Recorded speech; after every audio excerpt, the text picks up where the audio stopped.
1절에서 26절 말씀입니다. 마태복음 5장 21절에서 26절 말씀, 우리 한 목소리로 함께 읽도록 하겠습니다.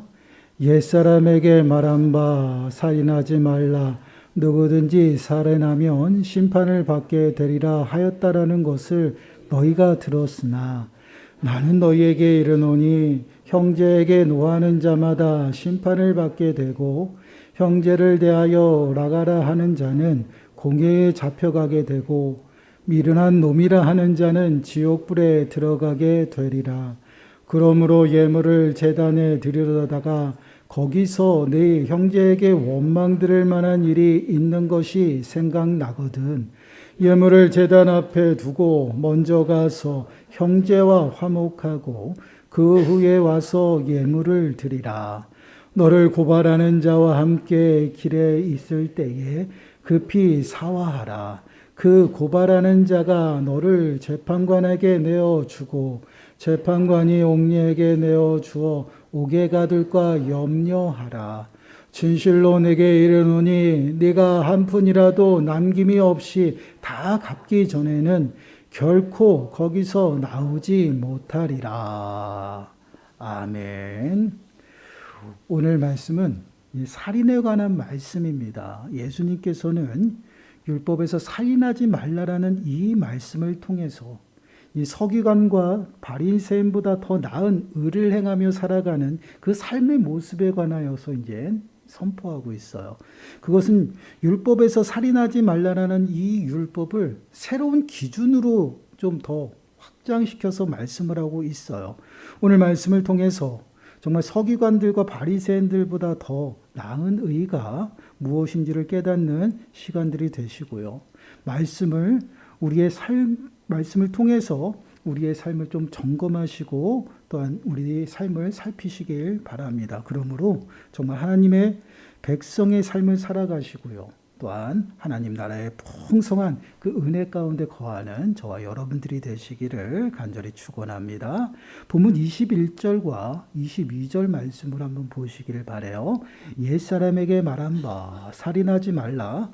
누구든지 살인하면 심판을 받게 되리라 하였다라는 것을 너희가 들었으나 나는 너희에게 이르노니 형제에게 노하는 자마다 심판을 받게 되고 형제를 대하여 나가라 하는 자는 공회에 잡혀가게 되고 미련한 놈이라 하는 자는 지옥불에 들어가게 되리라.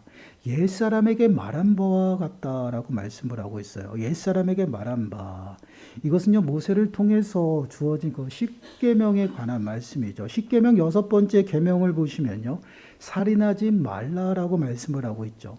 누구든지 살인하는 자는요 하나님의 심판을 받게 된다라고 말씀을 하고 있어요. 여기서 심판은요 법적인 용어예요. 법적인 용어로요 이제 소송이나 재판이 이루어지는 그것을 뜻합니다.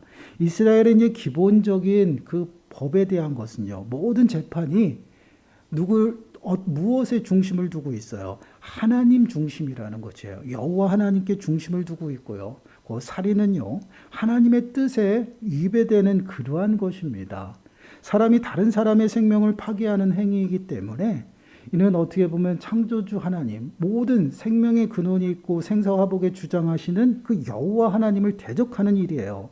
그렇기 때문에 하나님의 심판을 면치 못한다라는 것이, 이것이 바로 율법이었어요. 근데 이러한 살인 행위가 행위적인 그러한 살인만을 이야기하고 있다라는 것이 아닙니다. 지금 예수님께서는 드러나는 행위, 그 살인에 대해서만 지금 살인죄라고 말씀을 하시는 것이 아니라 더 발전해서 새로운 기준을 우리들에게 지금 제시하고 있어요. 그것이 무엇이냐면 형제에게 노하는 자마다 심판을 받게 된다라는 것이에요. 노하는 것, 형제에게 노하는 것 또한 살인하는 것이다 라고 말씀을 하고 있습니다. 여기서 형제는요 단순히 혈육관계 또한 믿음의 공동체 안에 있는 지체들, 형제, 자매 그것만으로 말씀을 하는 것이 아니라 불신자들도 동일해요. 모든 사람을 포괄하고 있다라는 것이야. 모든 사람을 다 형제라고 이야기를 하고 있고요. 더 나아가서 여기 노한다라는 이 표현은요 어떠한 표현이냐면 순간적으로 욱해가지고 나타나는 그런 우발적인 것이 아니에요. 악한 의도를 가지고 있어요. 그리고 그 악한 의도를 가지고 남에게 해를 끼치는 그러한 모습인데 그 해도 한 번으로 끝나는 것이 아니에요. 반복해서 지속적인 그러한 모습들이 드러나는 그러한 노함입니다. 아무 이유 없이요. 남에게 해를 주는, 반복적인 해를 주는 그러한 행위를 지금 말하고 있어요. 그럼 예수님께서는 노하는 것을 살인하는 것과 동일하게 지금 말씀하는 것, 그 이유가 무엇일까요?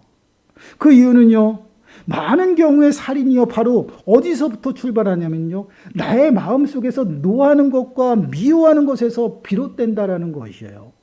이 말씀은요, 예수님께서는 사람을 죽이는 실제적인 행위가 아니라 그 행동을 가능하게 하는 내적인 그 마음의 죄까지도 모두 포함하고 있다는 것을 우리들에게 말씀을 하고 있어요. 우리가 세상 사람들이 이런 말을 합니다. 우리가 들키지만 않으면 죄가 되지 않는다라는 표현들을 좀 간혹가다 써요. 다른 사람이 내가 불법을 행하더라도 들키지 아니하면 죄가 아니에요. 벌을 받지 아니하면 죄가 아니에요. 그런 말들을 하고 있어요. 그러나 예수님께서 말씀하시는 것은요, 보이는 것뿐만 아니라 그 보이는 것의 시작, 그 마음까지도, 그런 마음을 품고 있는 것까지도 지금 무엇라고 얘기했어요? 살인하는 것이다라고 말씀을 하고 있어요. 요한일서 3장 15절 말씀을 보시면요, 이렇게 말씀을 하고 있습니다. 그 형제를 미워하는 자마다 살인하는 자니 살인하는 자마다 영생이 그 속에 거하지 아니하는 것을 너희가 아는 바라. 형제를 미워하는 자마다 살인하는 것이다 라고 말씀을 하고 있죠. 그리고 살인하는 그 사람들은 영생이 그 안에 없다라는 것이에요. 이것이 무엇을 의미합니까? 그 사람들은 믿는 사람이 아니라는 것이에요. 하나님의 백성이 아니다라는 것을 우리들에게 말씀을 하고 있어요. 더 정확하게 표현을 하자면 미워하는 마음을 가지고 살인하는 그러한 자들은요, 하나님의 심판과 진노 가운데 살아가는 그러한 심령이다라고 말씀을 하고 있어요. 그래서 이러한 살인을 행하는 자들은 하나님의 심판을 면치 못한다라고 말씀을 하고 있죠. 그래서 이 미워하는 것은요, 우리 성도들의 마음 속에서, 또한 하나님의 백성들의 그 마음 속에서, 삶 속에서 나타나는 모습이 아니다라는 것이에요. 그런데 우리들의 마음에는 늘 미움과 시기와 질투가 가득해요. 그러다 보니 어떻습니까?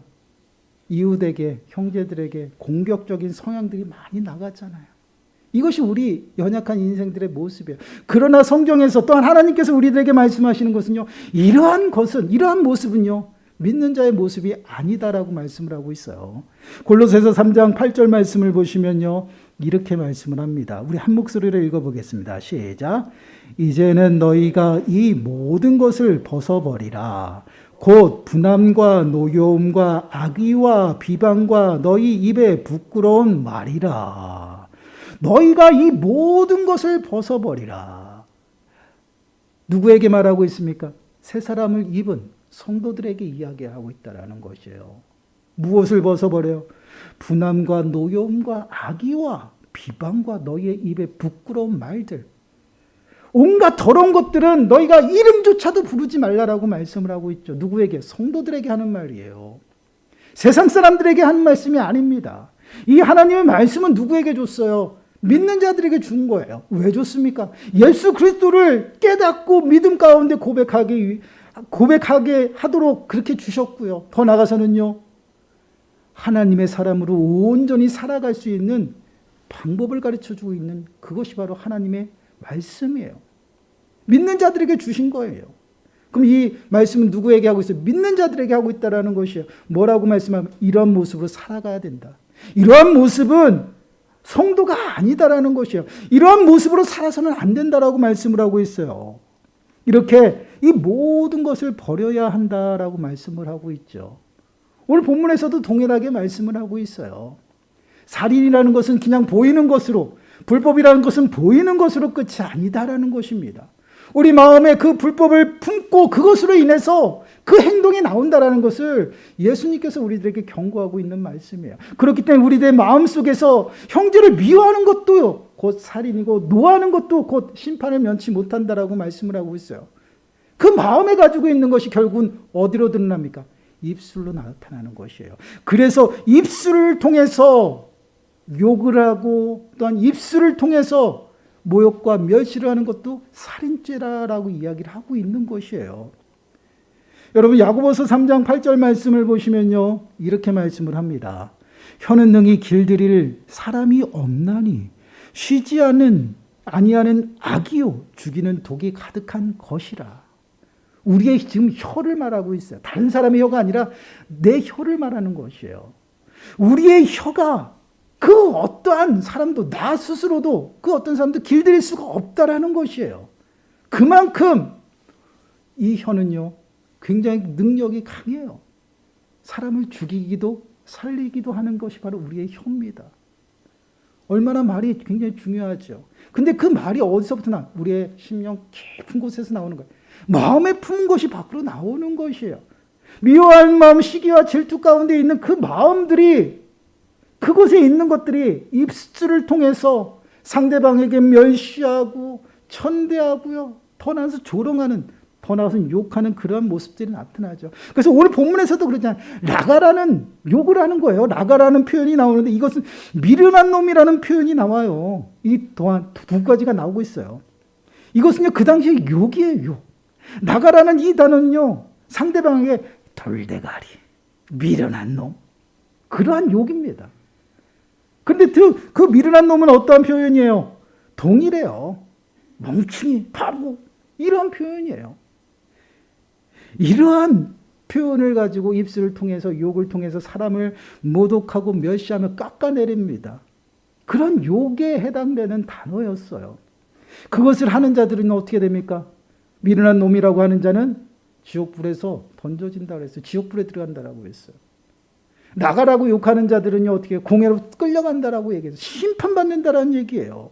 근데 여러분 이 미련한 놈이라는 이 단어가요 시편 11편 1절에서는 어떻게 쓰여지냐면요 한번 보세요. 어리석은 자는 그의 마음에 이르기를 하나님이 없다 하는도다. 그를 부패하고 그 행실이 가증하니 선행하는 자가 없도다. 여기서는 어리석은 자로 동일한 단어예요. 미련한 놈을 어리석은 자로 지금 표현을 하고 있어요. 근데 이 사람이 어떤 사람이에요? 하나님을 전혀 모르고 살아가는 사람이에요.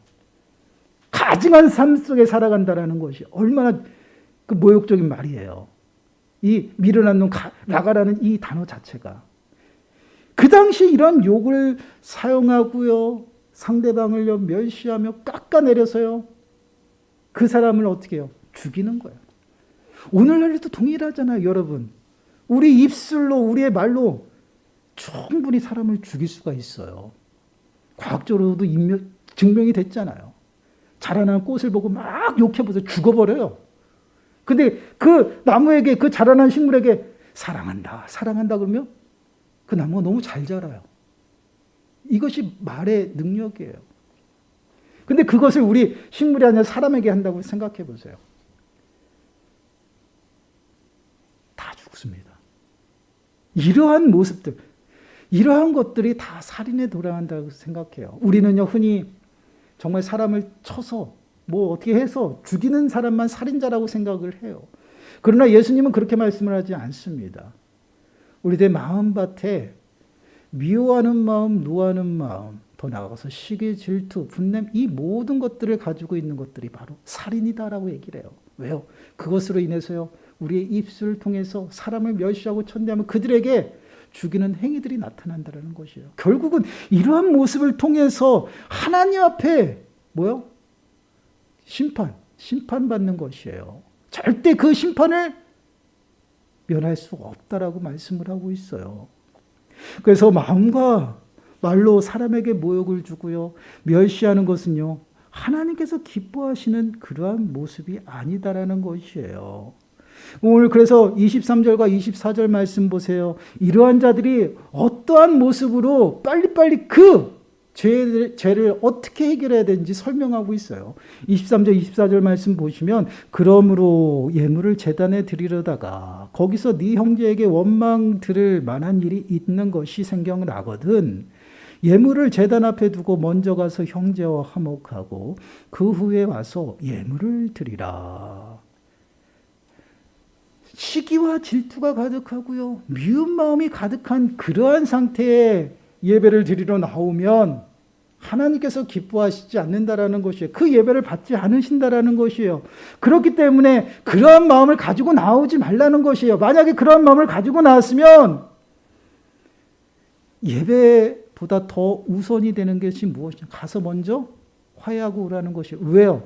우리는 성도로서 모든 사람과 더불어 화목하게 살아가라고 분명히 말씀을 하고 있어요. 그러한 삶을 살아가는 자가 하나님께서 기뻐하시는 것이에요. 하나님이 기뻐하신다라는 것은 그 사람이 예배를 받으시고 그 사람 삶 가운데서 일하시는 것이에요. 예수님께서 말씀하시는 것은 율법 자체를 하나님께서 주신 것이 아니다라는 것이에요. 율법의 의미와 참된 그 사상을 생각하라는 것이, 그것이 뭐? 사랑이에요. 예수님이 율법에 없는 것을 다시 가르치는 것이 아닙니다. 분명히 하나님께서 우리들에게 율법을 주시면서 그 율법이 하나님의 사랑이고 또한 이웃을 향한 사랑이라고 분명히 말씀을 하고 있어요. 그것을 다시금 예수 그리스도께서 새롭게 그들을 가르쳐주고 있다는 것이, 새로운 없는 것을 가르치는 것이 아니에요. 그래서 예수님께서 제자들에게 또한 많은 사람들에게 하신 말씀이 뭐예요? 나는 이 땅에 온 이유가 율법을 완전히 폐하러 온 것이 아니라 완성하기 위해서 왔다라고 말씀을 하고 있어요. 이것이 바로 율법의 완성이에요. 그래서 로마서 13장 10절 말씀을 보시면 이렇게 말씀을 합니다. 사랑은 이웃에게 악을 행하지 아니하나니 그러므로 사랑은 율법의 완성이니라. 율법의 완성이 뭐예요? 사랑이에요. 하나님께서 율법을 이스라엘 백성들에게 맨 처음에 주신 것이 뭐예요? 사랑입니다. 여러분 꼭 기억하셔야 돼요. 시내산에서 예수님께서 모세를 통해서 이스라엘 백성들에게 주신 그 십계명은요, 사랑이에요. 사랑. 하나님의 사랑. 어떠한 사랑이에요? 지금까지 노예 가운데 살았고요. 지금까지 우상숭배 가운데 살았는데 이제 그렇게 살아가면 안 되고 하나님의 백성답게 이제 거룩한 모습으로 살면서 하나님과 더불어 평안을 누리며 행복한 삶을 살아가자고 주신 것이에요. 그 안에 있으면 너희들이 행복할 것이다라고 하나님의 사랑을 준 거예요. 근데 이 율법이 점점 내려오면서 그 참된 의미를 잊어버려요. 그러면서 신약시대는 어떻게 됐습니까? 종교 지도자들이 각종 규율과 규례를 만들어서요. 600가지 이상을 만들어서요. 그것을 지키게 했어요. 그러다 보니 결국은 형식적으로 그것을 지키고 그것을 지키면 의롭고 거룩한 것 같이 보였습니다. 그런데 그것을 지금 예수님께서 지적하는 것이에요. 왜 서기관과 바리새인들보다 더 나은 일을 행해야지만 천국에 들어간다라고 말씀을 하고 있겠어요. 이것은 그들의 삶이 또한 그들의 지키는 율법이 형식적이고 또한 율법적이라는 것이에요. 사랑이 없다라는 것입니다. 그래서 그 사랑을 가르쳐주기 위해서 가장 기본이 되고 가장 중요하다라고 그들이 얘기하는 그 율법을 가지고 지금 예수님께서 그 율법을 새롭게 제시하고 있다는 것이에요. 그것이 무엇이에요? 단순히 행위로만 보여지는 그것만이 다가 아니다라는 것이에요. 하나님의 사랑이 거기 안에 있다라는 것이에요. 그래서 우리가 늘 기억해야 될 것이 무엇이냐면요. 우리는 정말 주님의 그 사랑으로 말미암아 더 이상 율법에 매여 있는 그러한 인생이 아니다라는 것입니다. 분명히 하나님께서는 율법 하나하나 주실 때마다 사랑을 강조하고 있어요. 레위기서 19장 18절 말씀에서도요. 원수를 갚지 말며 동포를 원망하지 말며 네 이웃 사랑하기를 네 자신과 같이 사랑하라. 나는 여호와니라. 여러분 뒤에 나는 여호와니라라고 붙이는 것은 그냥 붙이는 것이 아니에요.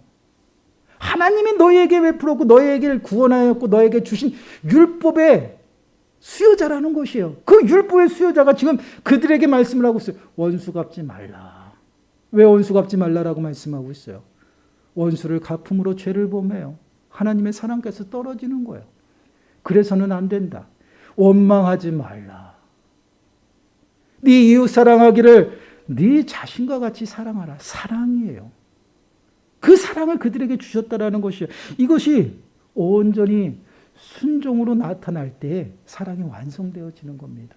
이러한 사랑을 하나님께서 주시고 그들에게 끊임없이 사랑을 실천하고 모든 사람과 더불어 화목하고 모든 사람과 더불어 사랑을 실천하며 살아가도록 우리들에게 말씀을 하고 있어요.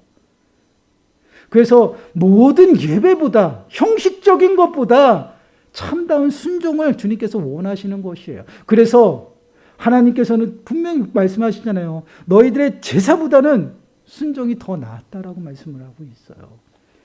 형식적인 제사가 필요 없다라는 것이에요. 마음과 뜻과 정성을 다해 온전히 주님 앞에 드려줘야 되는데 와서 예배만 드리고 또 내가 뭐 실천하고 이러한 형식적인 것에 치우쳐서 정말 사랑을 잊어버리면 그것은 아무것도 아니다라는 것을 우리들에게 설명하고 있어요. 그래서 예배보다 더 우선이 뭐예요? 상대방과 불편한 마음이 있으면요, 풀고 오라는 것이에요. 그 불편한 마음으로는 절대 하나님이 기뻐하시는 예배를 드릴 수 없다라는 것이에요. 여러분 한번 생각해 보시기 바라요. 우리가 예배를 드리러 왔어요. 근데 예배를 드리고 오기 전에 우리 흔히들 그렇잖아요. 예전에 저희 아버지하고 어머니가 좀 많이 그랬던 것 같아요. 꼭 주일날 아침이나 토요일날 저녁이 되면 부부싸움을 해요. 아버지가 신앙이 그렇게 없었어요. 교회를 가니 안 가니 그것 때문에 막 옥신각신해요. 근데 아버지가 기분 나쁘면요, 교회를 안 가버려요. 그러면 주일날 아침이 되면 우리 어머니는 막 성질이 나는 거죠. 그 분한 마음으로 가지고 교회를 갔다라고 한번 생각해 보세요. 예배가 되겠어요? 그 분한 마음을 가지고 교회에 와 있으면 그 마음이 또한 그 정신이 어디에 집중이, 거기에 집중이 되어있어요. 화가 나요. 분이 나요. 제가 파주에서 부목사 사역을 할 때 집사님 한 분이 오셔가지고 저한테 이런 상담을 했어요. 저는 대답을 못했습니다. 왜? 신앙에 대해서 이렇다 저렇다 옳다 그러다라고 말씀을 드릴 수가 없기 때문에. 그 상담이 뭐였냐면, 좋은 마음으로 나와가지고 차를 타고 오면서 싸웠대요. 교회 오면서 싸워가지고 막 승질이 났는데 또 예배 드릴 때 같이 앉잖아요. 예배들 같이 드려가지고 또 와가지고 또 예배 전에 왔으니까 기도로서 준비해야 되는데 딱 앉았는데 여자 집사님은 너무 화가 나와서 기도가 안 되더래요. 근데 남편 집사님은요, 옆에서 박원하면서 기도를 하고 있더래요. 저게 맞는 겁니까? 저한테 물어봤어요. 성경 말씀대로라면 안 맞아요. 그렇잖아요. 근데 그렇게 하고 있다라는 거예요. 대답을 못했어요. 여러분 한번 생각해 보세요. 바로 이러한 것이에요. 불편한 마음을 가지고 예배를 드리러 오고 기도를 하는데 기도가 되겠냐는 것이에요. 마음이 흩어졌는데. 우리들의 마음이 온전히 주님 앞에 집중하지 못한다라는 거예요. 그렇기 때문에 그런 예배는 하나님께서 기뻐하시지 않는다라는 것이에요. 그렇기 때문에 먼저 우리들의 마음에 거치는 것들 먼저 제거하고 주님 앞에 나가서 예배하는 그러한 예배가 진정한 예배고 하나님이 기뻐하시는 예배다라는 것이에요. 우리가 정말 불편한 마음과 또한 사랑하는 그 마음이 얼마나 중요하냐면요, 또한 얼마나 그것들을 최우선으로 해야 되냐면요, 25절과 26절 말씀 보세요. 25절과 26절 말씀 보시면, 너를 고발하는 자와 함께 길에 있을 때에 급히 사화하라. 그 고발하는 자가 너를 재판관에게 내어주고 재판관이 옥리에게 내어주어 옥에 가둘까 염려하라. 진실로 내게 이르노니 네가 한 푼이라도 남김이 없이 다 갚기 전에는 결코 거기서 나오지 못하리라. 이게 무슨 말이냐면요, 우리들이 그 상대방과 그 불편한 관계를 얼마나 긴박하게 얼마나 최우선으로 풀어야 되는지를 비유로 얘기하고 있다는 것이에요. 만약에 나를 고발하려고 관아에 가는 사람이 있어요. 근데 그 소식을 듣고 길을 막 나갔는데 그 사람과 만났어요. 그러면요, 그 사람과 풀 수 있는 마지막 기회라는 것이에요. 그만큼 긴박하다라는 것이에요. 그래서 그 사람과 얘기해가지고 화해했어요. 화목해졌어요. 그러면 그 사람이 고발하러 가겠어요? 아니다라는 것이에요. 근데 그 기회를 놓쳤어요. 만나지 못하고 그 사람이 고발하게 되면요, 그에 대한 벌을 받게 되는 것이에요. 재판관은 불러가지고요, 그 잘못한 고발한 자의 말이 맞으면 어때요? 바로 감옥에 넣는 것이에요. 그만큼 불편한 상대와 불편한 마음, 그 불편한 마음을요, 최우선으로 빨리 우선으로 풀어야 된다는 것을 우리들에게 설명하고 있어요. 그리고 진실로 내게 이르노니 그것을 한 푼이라도 남김없이 다 갚기 전에 나오지 못, 결코 나올 수 없다라는 것. 그 벌의 임은 무서운 말입니다. 우리가 이 땅을 살아가면서 어떠한 모습으로 살아가야 되는지를 우리들에게 끊임없이 지금 말씀을 하고 있어요. 형식적인 모습이 아니라 정말 우리들의 마음과 뜻과 정성을 다해 하나님이 예배하는 것을 받으시고요. 형식적에 치우치지 말라는 것이에요. 보이는 것이 다가 아니다라는 것이에요. 사람을 죽이는 것, 그냥 행위로만 끝나는 것이 아니라는 것이에요. 우리들의 마음속으로 시기하고 질투하고 미워하고 분나고 노하는 그런 모든 것들이 살인의 시작이라는 것이에요. 우리들의 안에 있는 것이, 내 안에 있는 것이 행동으로 나타납니다. 내 안에 있는 것이 입술을 통해서 나오는 것이에요. 그래서 종교 지도자들이요, 손을 씻지 않고 먹을 것을 먹었던 제자들을 책망할 때 예수님께서 뭐라고 했어요? 그 손이 지저분한 게 아니라 너의 안에서 나오는 입술로 나오는 그것이 지저분한 것이다라는 거죠. 우리가 먹는 것은 앞으로 들어가서 뒤로 나온다라는 것이에요. 그것이 지저분하고 그게 더러운 것이 아니다라는 것이, 더 지저분한 것이 무엇이냐? 내 안에는 죄가 내 안에서 나오는 것, 그것이 지저분하고 더 더럽다라고 얘기를 하고 있어요. 그만큼 우리들의 심령 가운데 우리들의 마음이 얼마나 중요한지를 우리들에게 말씀을 하고 있어요. 단순히 드러나는 것이 다가 아니다라는 것이에요. 남에게 들키지 않았기 때문에 이것은 죄가 아니다라고 생각하지 마세요. 하나님께서는요, 우리 마음까지도 또 머리카락까지도 다 세심 받으고요, 모든 것을 아시는 분이 여호와 하나님이셔요. 그 하나님 앞에는 아무것도 숨길 수가 없다라는 것이에요.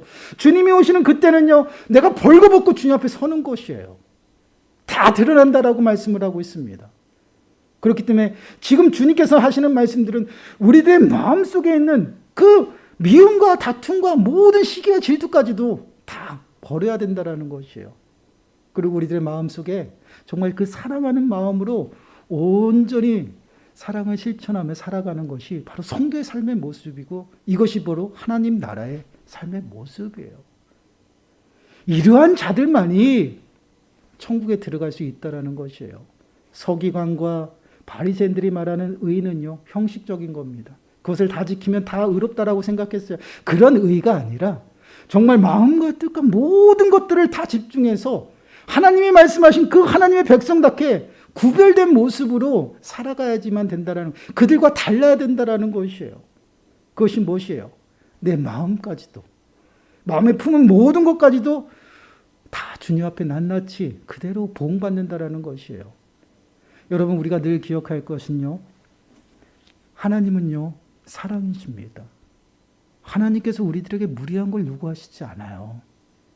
하나님께서 요구하시는 것은요, 우리에게 아무것도 없어요. 그냥 있는 대로 오라는 거예요.